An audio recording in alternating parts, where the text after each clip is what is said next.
भारताच्या स्वातंत्र्य लढ्यातलं एक तेजस्वी पर्व, हैदराबाद मुक्तीसंग्राम आणि मराठवाडा मुक्तीसंग्राम. प्रथम निशस्त्र आणि मग सशस्त्र लढा कसा खेळला गेला त्याच्यातली एका तेजस्वी पर्वाची ओळख. हैदराबाद दक्षिणेकडचं सगळ्यात मोठं मुस्लिम राज्य. तिथल्या नवाबाला भारतात सामील न होता स्वतंत्र अस्तित्व टिकवायचं होतं आणि दक्षिणेचा पाकिस्तान बनवायचा होता. त्यासाठी त्यांनी अत्यंत क्रूर मार्गाचा अवलंब केला होता. ही असंख्य पुस्तकं या मुक्तीसंग्रामाची कथा सांगतात. दुर्दैवाने याला थोडासा दुर्लक्ष गेलेला लढा असंच म्हणावं लागेल. त्यातल्याच एका पर्वाची ओळख. नमस्कार, कथासागरामध्ये सगळ्यांचं स्वागत. आज मी तुम्हाला एका इतिहासातल्या तेजस्वी पर्वाची ओळख करून देणार. बर्दापूर पोलीस ठाणं लुटलं जातं तेव्हा. परत एकदा ऐका, बर्दापूर पोलीस ठाणं लुटलं जातं तेव्हा. मनात प्रश्न आला असेल, ही आहे कधीची गोष्ट? ही कथा आहे हैदराबाद मुक्तीसंग्रामाची. गंमत म्हणजे आपल्याला उत्तरेकडचे खूप लढे माहिती आहेत, मात्र दक्षिणेकडचे लढे खरोखरीच दुर्लक्षित राहिले. भारताला स्वातंत्र्य मिळालं 15 ऑगस्टला, मात्र हैदराबाद मुक्त झालं 17 सप्टेंबर 1948, एका वर्षानंतर. हा मधला काळ तिथल्या 80% हिंदू प्रजेवर अत्यंत अत्याचाराचा काळ. आधी तर धार्मिक स्वातंत्र्य नव्हतं, सामाजिक स्वातंत्र्य नव्हतं, गळचेपी होत होती, सक्तीने धर्मांतर केलं जात होतं, शिक्षण वंचित ठेवलं जात होतं, सगळी शिक्षणाची भाषा उर्दू केली होती, प्रचंड कर लादले जात होते, घरं जाळली जात होती, गावं लुटली जात होती. निजामाचे सैनिक, रझाकार आणि MIM यांनी धुमाकूळ घातला होता, जणू ते यमाचे दूत बनले होते. अर्थात अशा वेळेला एका सुरुवातीला सशस्त्र लढ्याच्या ऐवजी निशस्त्र उठाव. आपल्याकडे ज्याप्रमाणे व्यायामशाळा निघाल्या त्याचप्रमाणे वाचनालय हे सगळं छुपं काम करायला लागायचं. मात्र आर्य समाज आणि हिंदू महासभा यांनी खूप मोठ्या प्रमाणावर जनतेत प्रथम जागृती केली, जी करण्याची गरज होती. म्हणजे जनतेमध्ये पहिल्यांदा आपल्याला अत्याचार होतात आणि त्याचा प्रतिकार तुम्हाला करायचा आहे ही जाणीव करण्याचं काम त्यांनी करून ठेवलं होतं. स्वातंत्र्य मिळालं, पण हैदराबाद मुक्त होण्याचा काही मार्ग दिसेना. नवाब दक्षिणेचा पाकिस्तान करण्याच्या मार्गाला लागला होता. त्याला साथ होती अर्थातच मगाशी म्हटल्याप्रमाणे रझाकार आणि कोणाची तर MIM, आताची AIMM, ओवेसी यांची पार्टी. या वेळेला आता अर्थातच तरुणांना स्वस्थ बसवेना. होणारी दडपशाही, अत्याचार किती काळ सहन करायचा. त्यांनी भारत सरकारकडे गाऱ्हाणं लावून धरलेलंच होतं.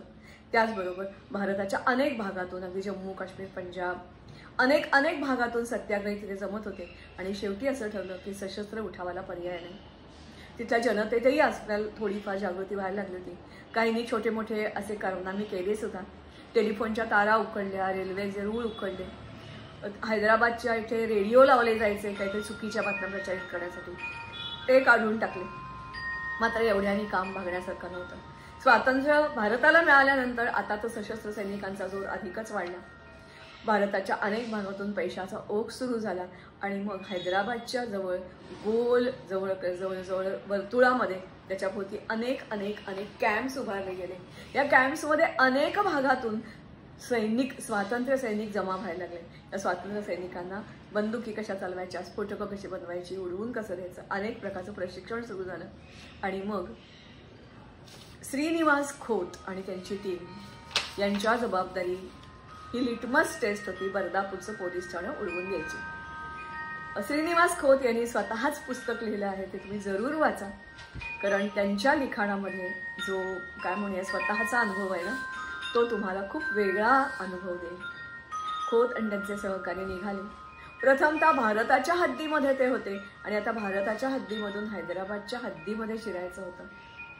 आजूबाजूला छोटे मोठे असे स्फोट झाल्यामुळे किंवा छोटे मोठे असे कारनामे झाल्यामुळे निजामाचं सैन्य हे अधिक जागृत झालं होतं, रझाकार अधिक आक्रमक झाले होते आणि MIM तर धुमाकूळ घालत होतं. त्यांना चुकवत जवळजवळ 40 ते 45 मैल अंतर पायी कापायचं होतं.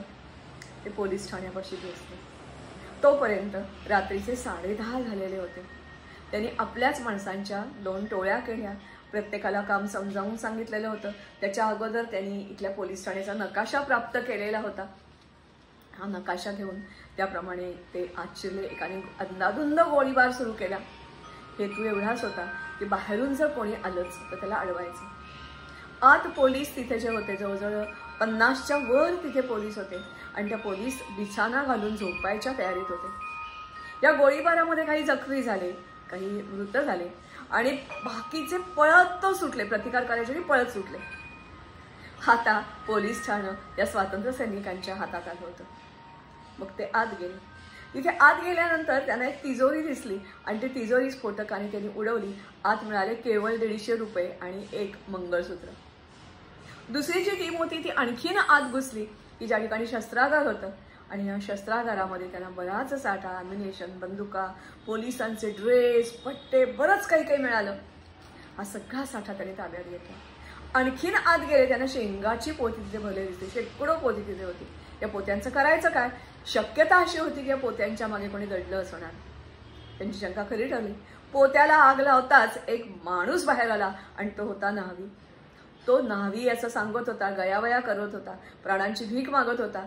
शेवटी असं ठरलं की त्याला आपण ओलीस धरायचं आणि त्याला आपण सांगू ती माहिती पोलिसांना सांगायची. कारण दुसऱ्या दिवशी पोलीस येणार, जबानी घेणार आणि तोपर्यंत त्याला तिथे बांधून ठेवायचं. आपलं काम उरकलं. घाई करायला हवी होती. भराभर भराभर भराभर सगळ्या बंदुका, बेल्ट वगैरे जे जे काही होतं. एक तिथला सब इन्स्पेक्टर होता, त्याची एक संदूक मिळाली. त्या संदुकीमध्ये ते पर्सनल जे काही ड्रेस वगैरे होते त्यांनी बाजूला ठेवले. त्यांच्या कामाचे 240 रुपये आणि इतर पोलीस बेल्ट, पोशाख वगैरे सगळे घेऊन ते निघाले. ओझं खूप झालं होतं. आता करायचं काय? काही महत्वाची शस्त्र आणि अम्युनिशन मात्र त्यांनी सगळं हातात घेतलं. चिखल त्यांनी बरोबर नेला होता पण त्याच्यात कधी गडबड झाली होती. पण शेवटी त्या चिखलामध्ये स्फोटकं दडवून ठेवली गेली आणि ते बाहेर पडले. थोड्या अंतरावर पोहोचले तर मोठा आवाज झाला. मात्र इमारत कोसळली नाही, काही त्याचे चिरे मात्र कोसळले. आता त्यांनी घाई केली आणि जवळचं खेडं गाठलं. त्या जवळच्या खेड्यामध्ये त्या स्वातंत्र्य सैनिकांचे काही साथीदार, त्यांना हितरक्षक म्हणणारे किंवा त्यांना पाठिंबा देणारे होते. त्यांना रात्री जेवू घातलं. मात्र ते रेंगाळून चालणार नव्हतं. सगळा साठा जाता जाता त्यांनी एक वॉटर बॅग मात्र तिथे सोडली होती. जणू काही घाईघाईत विसरलेत असं वाटावं. आणि त्याची जवळ एक चिठ्ठी.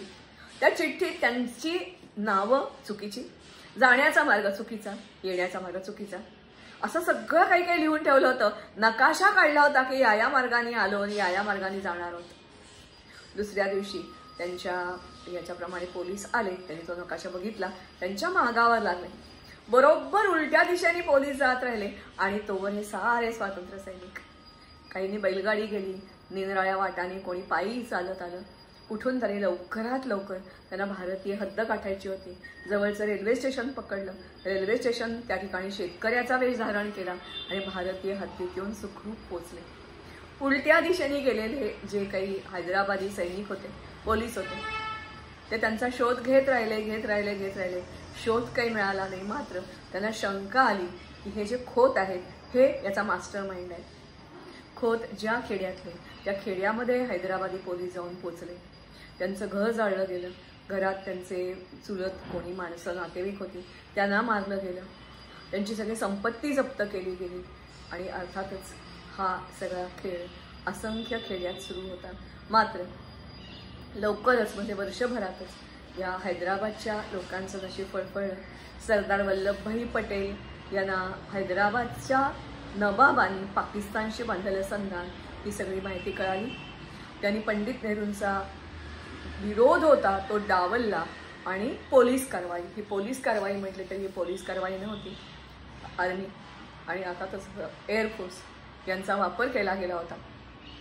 शेवटी काही दिवस चाललेली ही संग्रामाची लढाई, पोलीस ॲक्शन किंवा त्याला ऑपरेशन पोलो म्हणतात, हे समाप्त झालं.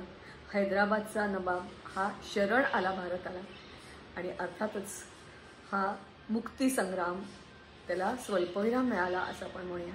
कारण अजूनही हैदराबाद खरोखरीच मुक्त झाला आहे असं नाही वाटत. कारण ओवेसी तिकडचेच आहेत आणि तिकडून अनेक कारवाया आजही चाललेल्या असतात. कारण रझाकारांचे प्रमुख पळून गेले, काही मारले गेले, काहींची शस्त्र जप्त केली गेली, मात्र त्यांचा माइंडसेट असणारी लाखो लोक अजून भारतात ठाण ठोकून आहेत. त्यांची वक्तव्य आपण ऐकतो, कृती आपण बघतो. आणि म्हणूनच राहुल गांधी काय किंवा प्रियंका गांधी काय जेव्हा दक्षिणेत जातात, निवडून येतात, या पाकिस्तानचे झेंडे फडकवले जातात. त्याचं रहस्य यात दडलेलं आहे. हैदराबाद नंतर विभागलं गेलं. काही भाग महाराष्ट्रात आला, काही कर्नाटकात आला, काही आंध्रमध्ये गेला, काही तेलंगणामध्ये गेला. तेव्हा असं हे बर्दापूर पोलीस ठाणं लुटलं गेलं. त्याची कथा मला वाटते हे सोपं नव्हतं. तुम्हाला कल्पनाही करता आपल्याला येणार नाही असं रिस्क त्यांनी घेतलं होतं. जीव वाचला. मात्र बाकीच्यांचं काय झालं, घरच्यांचं काय झालं, गावाचं काय झालं, कल्पना करा फक्त. मात्र अशा असंख्य असंख्य स्वातंत्र्य सैनिकांना ज्यांनी भारत भूमीच्या मुक्तीसाठी लढा दिला त्यांना आपण दंडवत घालूया आणि त्यांची ऊर्जा आपल्याला मिळून देतो. पण आता आपल्याला सशक्त नवा भारत घडवायचा आहे. आपले मोदीजी किंवा असंख्य जण सांगतात की नया भारत बनणार आहे. नया भारत म्हणजे सामर्थ्यवान भारत, निशस्त्र लढा वगैरे हे सगळं ठीक आहे. पण खरं शस्त्राच्या बळाशिवाय कोणतंही काम पूर्ण होत नाही. म्हणून तर आपल्या साऱ्या देवता हातात शस्त्र सज्ज असतात. गणपती असो, शंकर असो, विष्णू असो किंवा राम असो. या सगळ्या देवतांना आशीर्वाद मागूया आणि थांबूया. नमस्कार. बर्दापूरचं पोलीस ठाणं लुटलं जातं तेव्हा आणि अर्थातच नष्ट केलं जातं, बॉम्बनी उडवून दिलं जातं तेव्हाची गोष्ट. हैदराबाद मुक्तीसंग्रामातील एक तेजस्वी पर्व. मला वाटतं तुम्ही सगळ्यांनी ऐका, इतरांना सांगा, पाठवा, सबस्क्राईब करा. घंटी बेल आयकॉन असतो त्याच्यावर अर्थातच विसरू नका हे करायला. कारण हा सगळा आपला इतिहास आपणच समजून घ्यायला पाहिजे, जपला पाहिजे आणि पुढच्या पिढीपर्यंत पोहोचवला पाहिजे. नमस्कार आणि धन्यवाद.